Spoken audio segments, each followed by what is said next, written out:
Saludos amigos. La historia que hoy quiero contar contiene claves muy importantes sobre los métodos que utiliza la élite Anunnaki para conseguir el poder y el control sobre nosotros, los seres humanos. Y si un libro ha inspirado tanto en el pasado como en el presente a este grupo de poder, ese libro es El Príncipe, de Nicolás Maquiavelo. Una obra convertida en patrón a seguir por todos aquellos que ansiaban y ansían no solo conseguir el poder, sino sobre todo conservarlo. Por lo que no es de extrañar que El Príncipe se convirtiera en el libro de cabecera de la realeza mundial, así como de los grandes tiranos y déspotas bien conocidos por todos. Porque la obra desvela los pasos a seguir, las claves para alcanzar el objetivo deseado. Maquiavelo vivió en la Florencia de los siglos XV y XVI, cuando la realeza Anunnaki se encontraba establecida en ese lugar. Se trataba de una ciudad que había vivido un renacimiento de todas las antiguas tradiciones Anunnaki, pero que también había vivido una segunda etapa de decadencia, puesto que la realeza imperial se estaba instalando en España con el objetivo de preparar la conquista de América.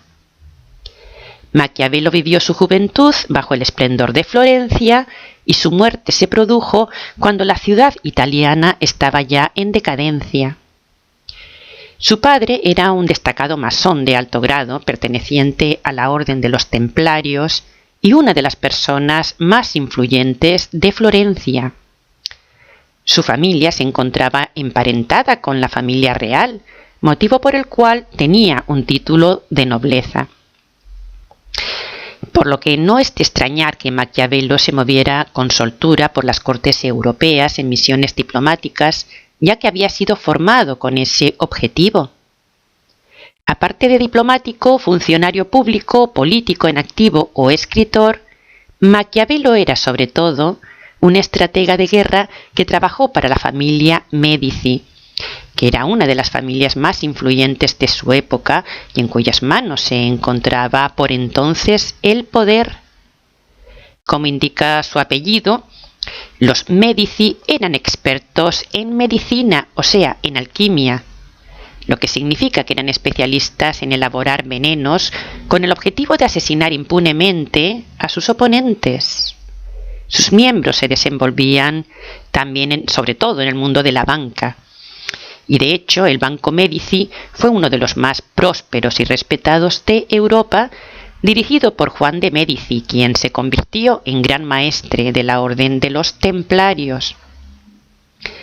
Entre esta familia, los Médici, hubo 4 papas, numerosos dirigentes florentinos, así como los miembros de las casas reales europeas, todas emparentadas entre sí, puesto que ellos se casaban entre ellos. Claro, se trataba los Médici de una de las 13 familias Anunnaki que gobiernan el mundo, perteneciente no solo a la Orden de los Templarios, sino también a la Hermandad de la Serpiente y al Consejo de los 13.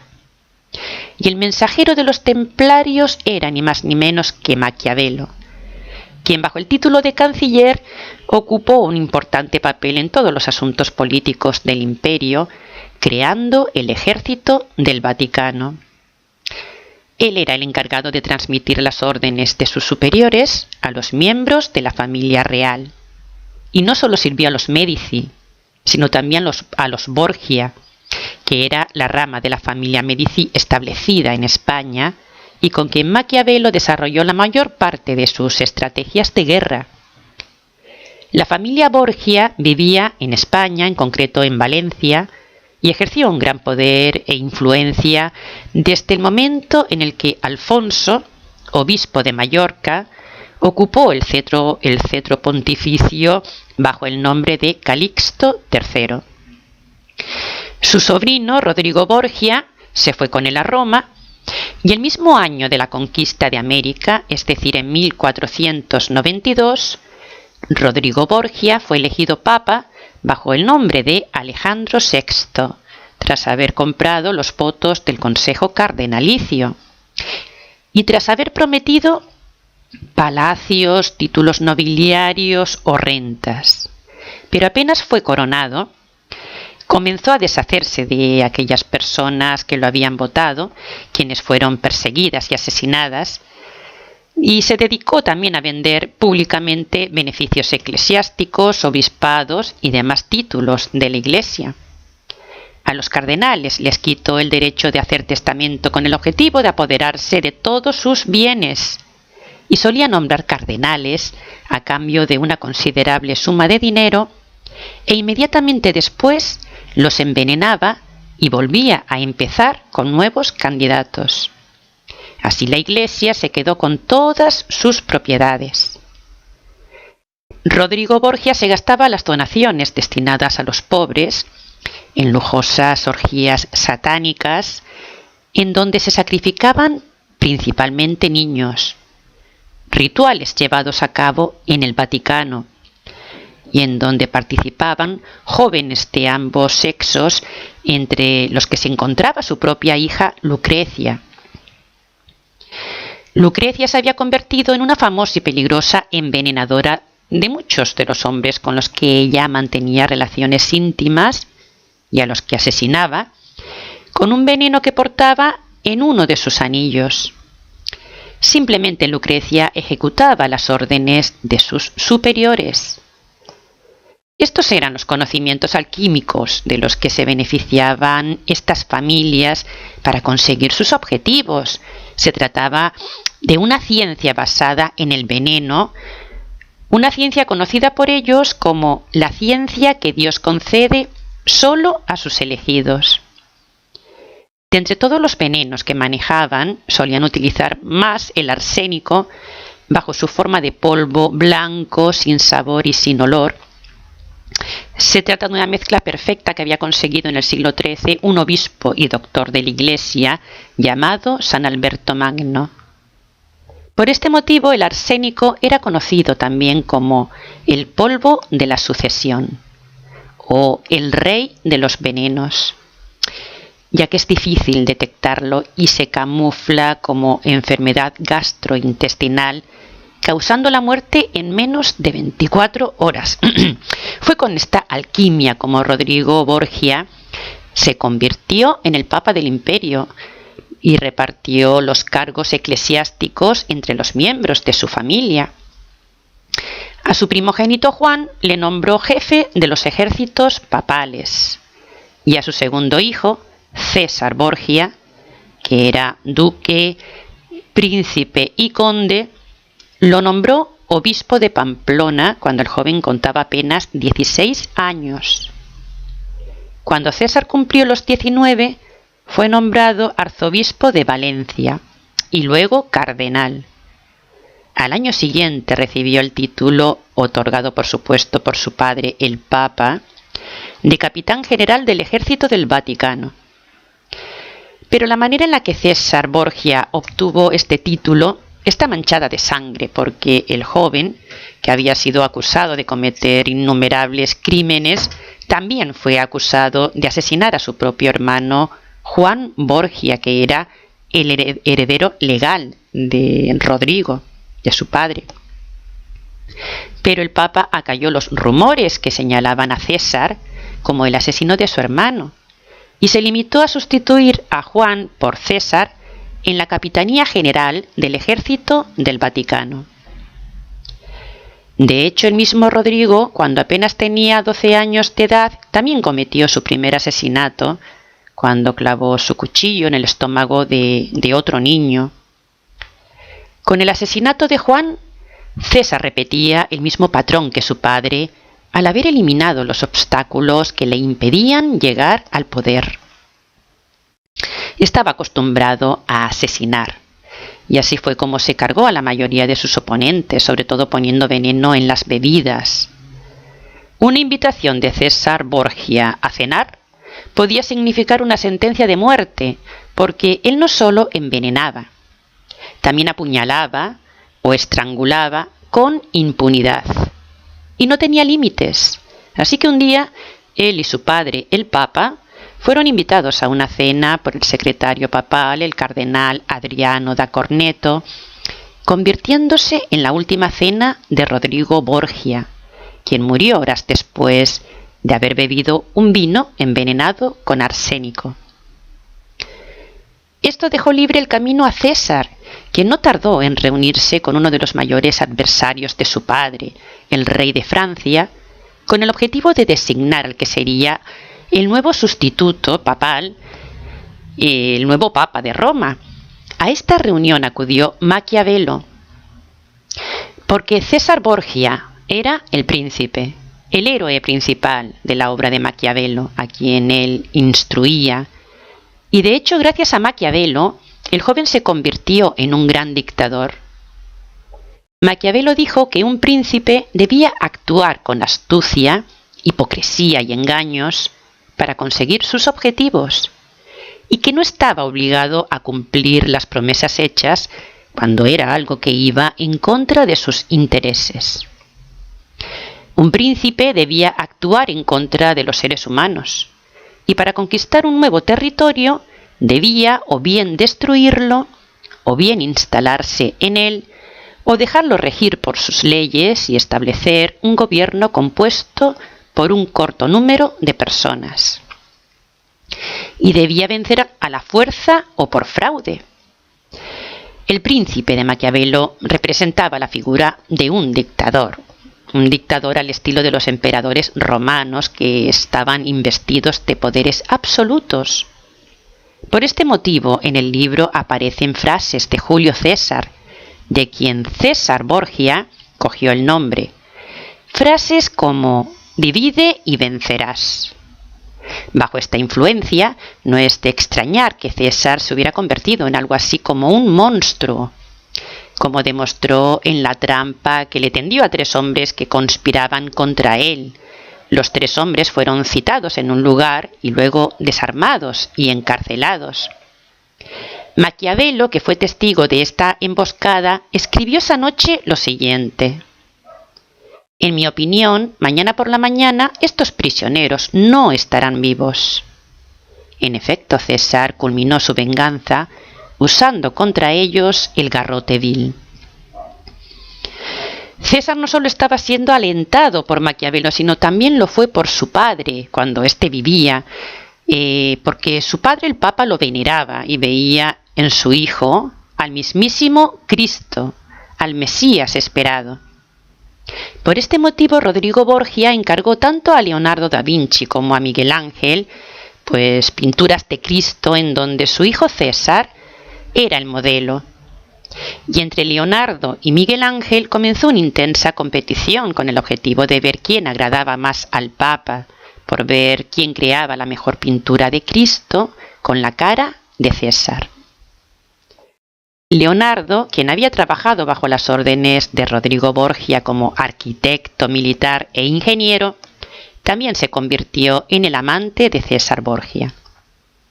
Y como prueba de su amor le hizo innumerables pinturas.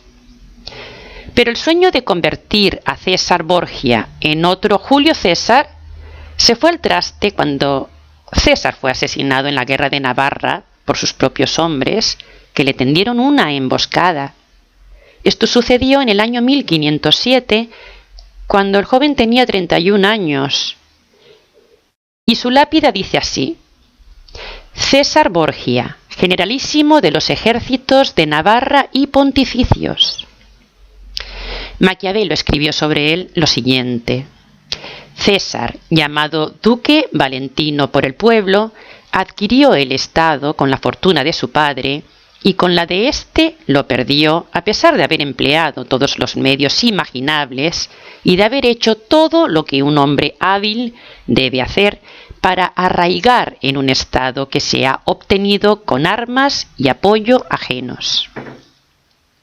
De nada le sirvió a César sus maquiavélicos planes, ni su poderosa espada, una espada que tenía un lema escrito, copiado de Julio César, y que decía así: o César o nada.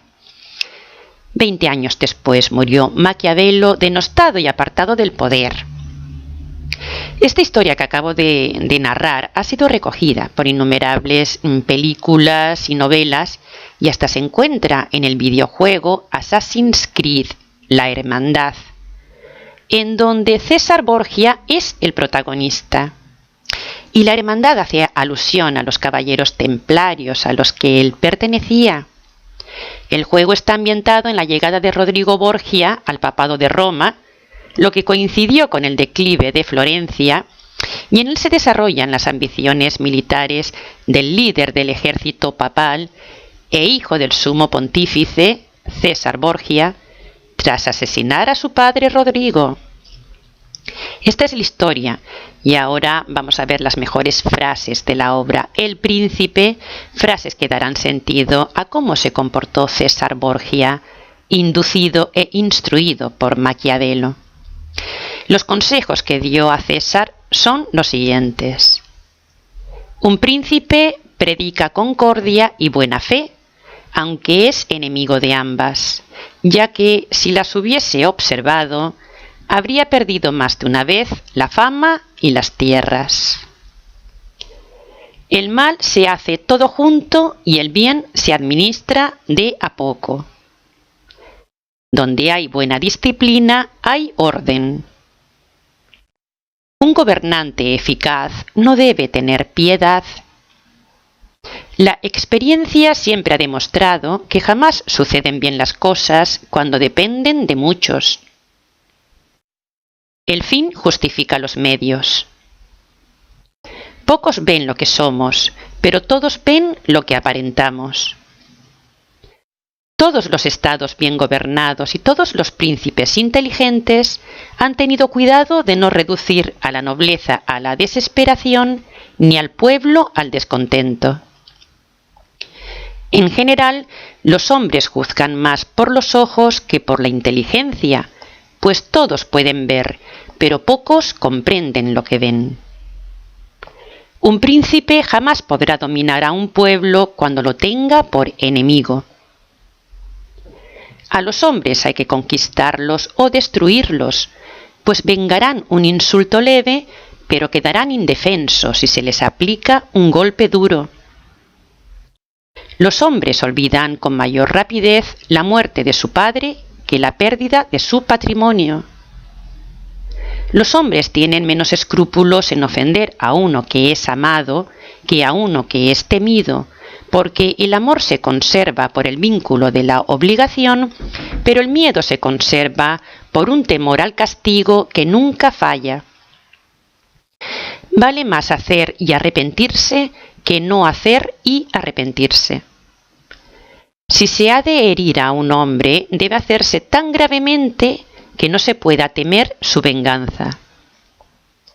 El que consigue el poder es el príncipe. El que consigue el orden y la paz son los súbditos.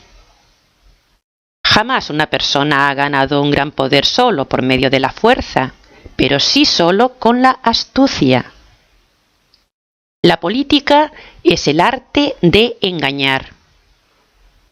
El príncipe debe hacer uso del hombre y de la bestia, ser astuto como un zorro para evadir las trampas y fuerte como un león para espantar a los lobos. Un príncipe no debe preocuparse de la fama de cruel cuando la crueldad se necesita para mantener la unión y la obediencia de sus súbditos. El príncipe no debe preocuparse de incurrir en aquellos vicios sin los cuales difícilmente podría salvar al Estado. Los hombres son tan simples y se sujetan a la necesidad en tanto grado que el que engaña con arte haya siempre gente que se deja engañar. No es necesario que un príncipe posea ciertas cualidades, pero es imprescindible que parezca tenerlas. El único medio seguro de dominar una ciudad acostumbrada a vivir libre es destruirla. Mientras les favoreces, son todos tuyos. Te ofrecen su sangre, sus bienes, la vida e incluso los hijos, mientras no los necesitas. Pero cuando llega el momento, te dan la espalda. En la lucha por el poder es natural y normal tomar territorios que no les pertenecen. Con el fin de conseguir un asentamiento seguro en nuevos territorios, es necesario eliminar a los miembros supervivientes de la familia de los gobernantes anteriores. hay que aprender a ser malo en aras del bien común. En fin, amigos, todo esto son frases que dan pie a la reflexión y con las cuales me despido hasta la próxima. Chao, chao.